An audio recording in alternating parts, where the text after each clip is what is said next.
Okay, Aaron, today let's talk about ultimate family vehicles. Not just how many kids you can fit into the car, but like what's fun and family. The two F's. The Like good Chrysler F's. Hellcat Pacifica hybrids? Yes, can talk about that. Cool.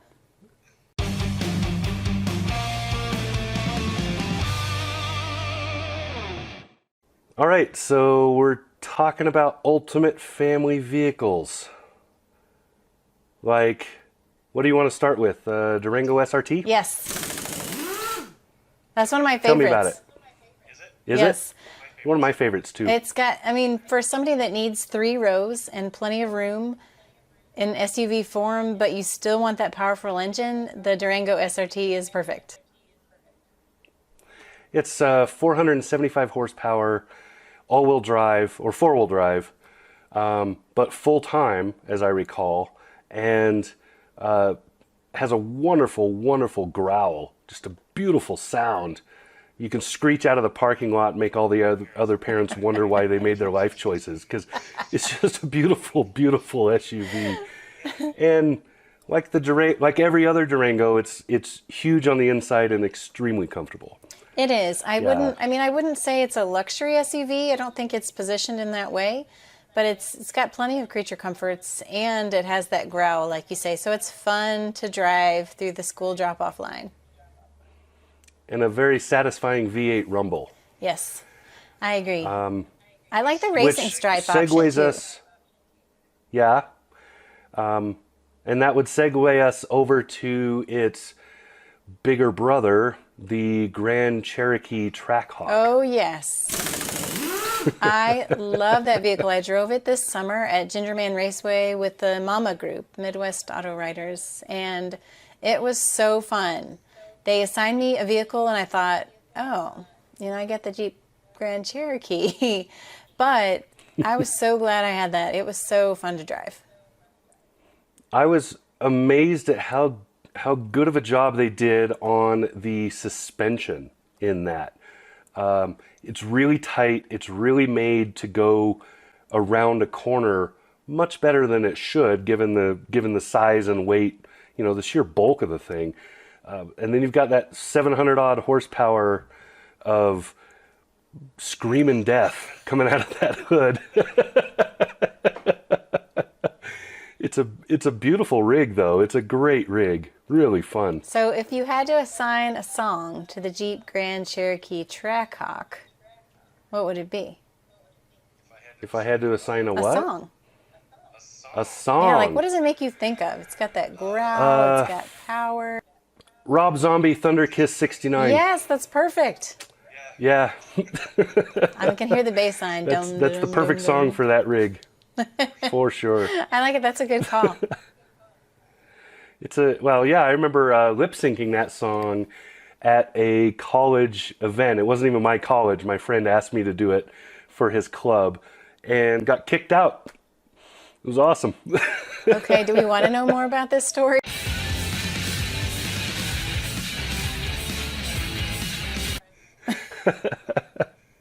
That's a good choice. I like that. And now I'm going to want to drive that vehicle again and listen to that song. Cool. Hear that, Chrysler?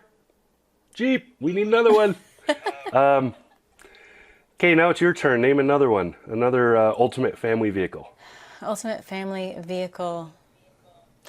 I know this isn't the same brand, but the Ram 1500 Laramie Longhorn.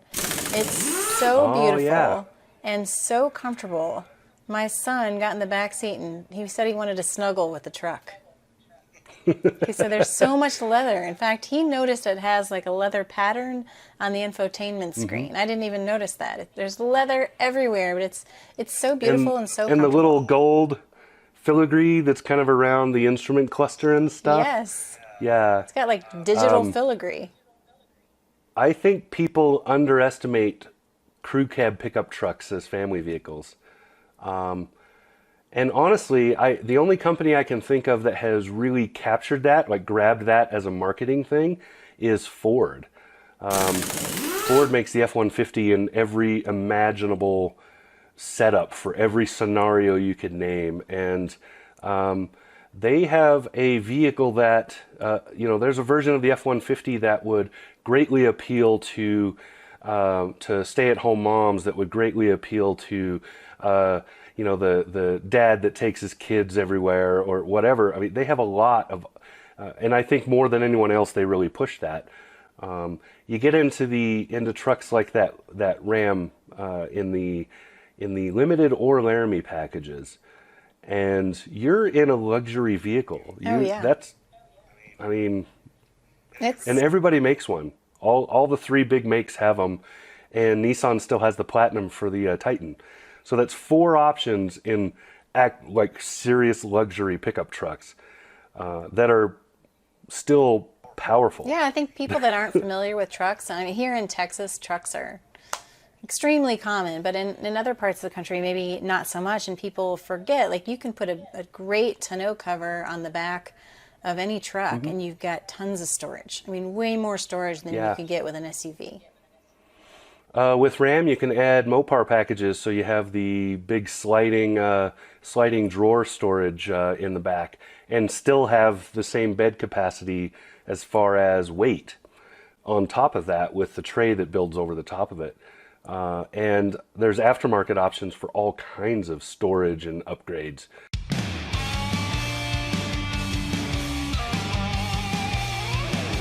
Like if you tow, I think the GMC, the HD trucks, the Sierra HD trucks, the camera options for towing are probably better than anybody's. They are nuts. They're nuts. Yeah, it's great. Looking through the trailer thing and they're crazy. They have really cool stuff. Every brand is doing something cool now that has to do with so I did a Toyota event where we went off-road, and they have a camera system for off-roading, so that the cameras look down and to the sides, so you get a 360-degree view, but downwards. So if you're on an angle, in any angle, you can still see the ground with those cameras. Brilliant. That's really smart. Really cool.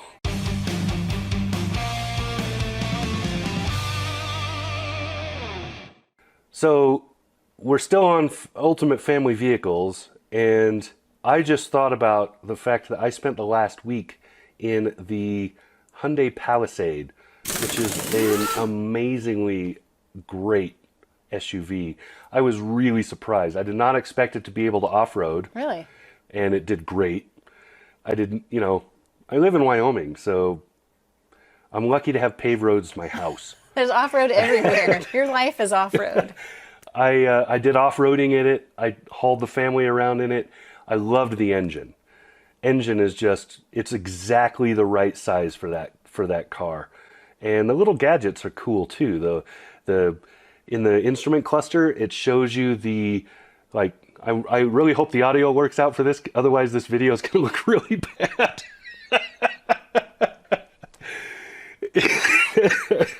Anyway, in the instrument cluster where you would have the speedometer and the tachometer, right?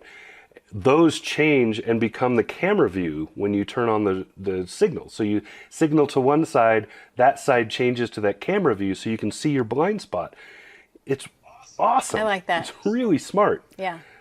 So you drove it as well, right? I've not driven the Palisade. I'm looking forward to driving it. Really? It's coming to the Texas Truck Rodeo in a couple weeks. So I'm going to drive it then.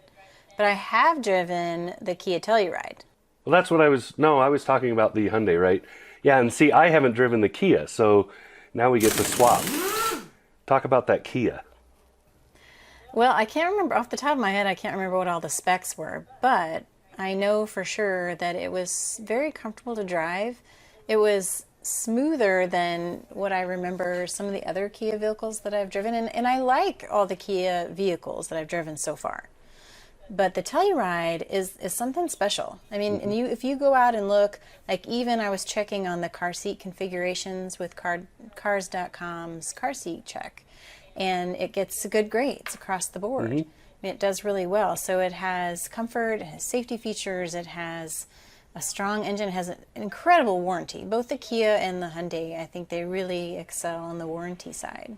That's kind of where they've made their name, was with that 10-year warranty. That's really done well for them, and all their vehicles live up to that warranty. And Kia in particular, they've been kind of hitting it out of the ballpark lately. What's another ultimate family vehicle? It's your turn to pick one. Put you on the spot. Okay, so if you're outdoorsy, I know this is another FCA product, but the Jeep Gladiator that you and I drove months ago, I mean, it's got everything. It's a convertible, it's a truck, it's an SUV. I mean, you can fit people in there. It's got that speaker thing. It's got the bolt. What do they call it? The bolt case. That's convenient for the new Gladiator, and I loved it. Somewhere around 300 or 400 Mopar add-ons you can get for that thing now. Started out at about 200 when it first launched, and I believe they're almost double that at this point. There's a ton of great things for that. I'm still pushing for a trailer, so I want Mopar to take the bed of that truck and make a trailer out of it, and sell it as an accessory. And if you made the trailer modular, so you could add things for, like, kayaks, hang them on the sides, or put, anything like that, there's no reason that wouldn't be a bestseller. You know what I also love, and we talked a little bit about Toyota at the beginning, I think, but the Sequoia TRD Pro is really great because the Sequoia is cavernous. It's a big, big SUV. There's tons of room for all of your stuff. And Toyota does a spectacular job on safety. The TSS 2.0 now is in all of their vehicles, and it's standard. And I like that because I think that says a lot about Toyota's commitment to safety. And for families, that's a big deal. And I drove the Sequoia TRD Pro right before I saw you at the Texas State Fair. And holy crap, did they do a good job on that. So when you're out on the road just driving normally, it feels like a Sequoia. So it rides really well. You don't get any engine noise or any exhaust noise unless you push it. It drives like a regular SUV. It's nice and comfortable. When you go off road and you got it in 4-wheel drive and you're pushing it around, the exhaust note is beautiful, really loud, muscular. It's got that intake baffle that's making that underneath, and it's just... How'd it go? And it would do anything. I threw it through mud puddles and it was happy. And then that new army green color they have, holy crap, it's like a glossy OD green. It's so pretty. It's nice. So pretty. Yeah, I like it too. That's a great vehicle. And it's brand new, 2020. They just did the TRD Pro for it. So very, very cool. I think it was a good move. Yeah. I think it's a good move for them. Yeah. I know a lot of families love the Yukon as well. Oh yeah. It's so big and seats so many kids. And the Ford Expedition. I would say out of all the full-size SUVs, the Ford Expedition is probably the roomiest and most accommodating in terms of getting people and their stuff in and out and around it. Because it's weird. It's almost a crossover without being one, the way they designed it. So it just has feels like way more interior space. It's more usable interior space for sure. And I don't know what Ford did to make that happen other than there's something in the design that they figured out. Yeah, we had an Expedition Max. Recently we took it out to West Texas to visit my in-laws, and we all really enjoyed it. Yeah. There's a couple things probably that I didn't love, but overall I think it's a very good vehicle. It's a great SUV. Now I'm going to throw a wrench in the wheels here because I've got one to suggest that a lot of people wouldn't think of, and that is the Mercedes Sprinter van. Oh yeah, you get that in the let's see. So when I had it as the commercial van version, but with the bench seats. But you can get a passenger van version of that, where it has a little more noise reduction and other things in it. And yeah, it's probably out of every vehicle I've ever seen that seats up to 7 or more, it was easily the easiest to get in and out of. Yeah. That front-wheel drive design really sells it off. And you can get all-wheel drive. I have a friend who asked me just the other night, like, what do I do if I have 5 or 6 kids? They want to be comfortable. And we have a couple of families at my son's school. There's one family, the dad is a retired NBA guy, but they have two sets of twins. Wow. And so they have a Sprinter van, and they drive that thing around, and it's really smart. I mean, you can configure it however you want it to be. Mm-hmm. And so you it's can pull the got seats tons of out. options. So you can Yeah. really easily just disconnect them, pull them out, and everything's self-contained, the seat belts and all. So you just undo the seats at the bottom. You don't need any tools, and you just pull the seat right out of the back of the van, and suddenly you got way more cargo space. When I was a kid, we used to do that, but we had to do it with a wrench the hard way in our Chevy Viewville, right? So big square, Oh, yeah. the old school full-size vans. But I thought that van was cool because it was black and it looked like the A-Team van. Without the red I stripe. pity the fool. I pity the fool. We had a van too back in the 70s, maybe early 80s, and it had a CB. You know, remember CB, like Breaker Yeah. 19, what's your 20? We had one. Yeah, my dad used to use it. He was all proud because he had super sideband. So, so it had more power and you could get to the half channels. That was the days when you didn't have to have seatbelts, and so we had one of those couch things that folded out in the back, and my sister and I would just lie back there and play with our toys. We built While we a drove. bed platform in the back out of 2x4s and plywood. And then we just had styrofoam or foam over the top of it. And we just put sleeping bags on it and lay on it and sleep in the back with all of our luggage underneath it on road trips. That's special. Those are good memories. They are. They are. And that's, you know, that's the article that I wrote about the Chrysler Pacifica and what it was like for my family and how much we enjoyed it. I think that's what connects to people, right? You know, people might not think, oh, minivan's fun, but it was so fun. Like, my husband had this coffee pot. It's a French press coffee pot, and he can fit it in the console, you know, right behind our seat. Yeah. And so, you know, he'd fill it up in the morning at the hotel, and then he'd have his little carafe of coffee, and he was so happy. And it's the little things. Yeah, I've done 2 road trips with the family in the Pacifica. Yeah, wonderful, wonderful road trip van. For Agreed. sure. I So think we've covered the whole spectrum. I think we can wrap it. Put the bow on it. Okay. We're done with this one? I think so. Okay. This has been Aaron, And Kristin. and we're the Drive Mode Show.